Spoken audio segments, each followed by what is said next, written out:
Bilgehan Ozturk is a researcher at SETA Foundation, a policy think tank, joins me now live.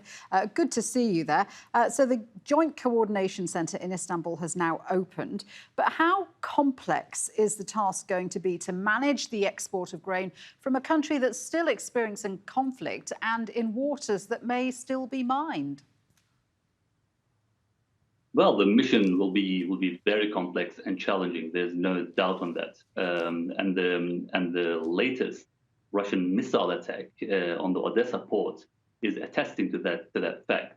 It is an area that is a part of still ongoing conflict. The mission is quite complex. There are a lot of moving parts. There are certain trust issues.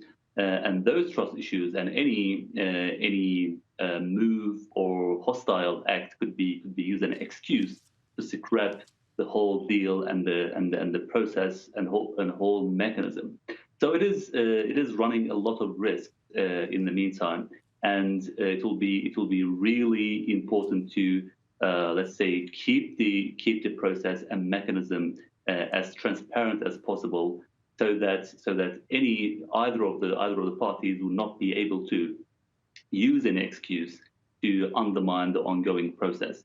On the one hand, you have the mines issue. It is a tricky issue. Ukraine wants to keep them at least as an insurance against any potential Russian aggression. Even after the signing of the deal, we saw that even an existence of a resembling of a military asset in the Odessa port, Russians did not spare a minute to hit it, and it is showing the level of fragility of the whole process.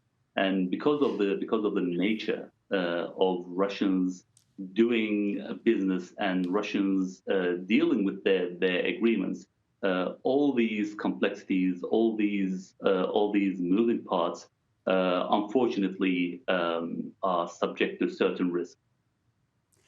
Do you expect Russia to stick to its side of the bargain, not to prevent or hamper these ships that are carrying grain? It will depend on to what extent the agreement, its modalities, will serve Russian interests. There's no doubt that this deal agreement serves Russian interests to some extent, but we should bear in mind that what Russia did with the missile attack, it is something Russia can always do throughout the implementation of this mechanism. And as I said, there is a peculiarity of making deals with Russia.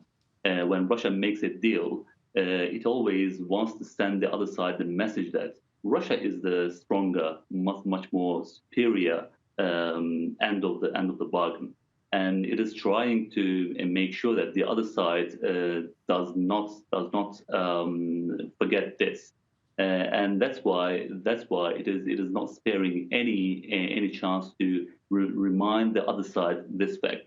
And because of this risk, I'm really doubtful that Russians will leave this mechanism, will leave this deal as it is. But it will be a mechanism that is marred with fits and starts. Russia will harass. Russia will violate the terms of this. I'm saying this because we all experienced very similar practices by the Russians when it comes to Turkey's bilateral ceasefires and agreements with Russia with regards to northern Syria. Yes, Turkey had deals with Russia, ceasefire agreements, but we witnessed that Russians intermittently violated that through sporadic airstrikes to Turkish-backed opposition areas, civilian areas. So it is really likely that this deal will remain to be implemented, but it will be harassed and violated by Russian practices throughout the way. Bilgehan Ozturk, thank you very much indeed.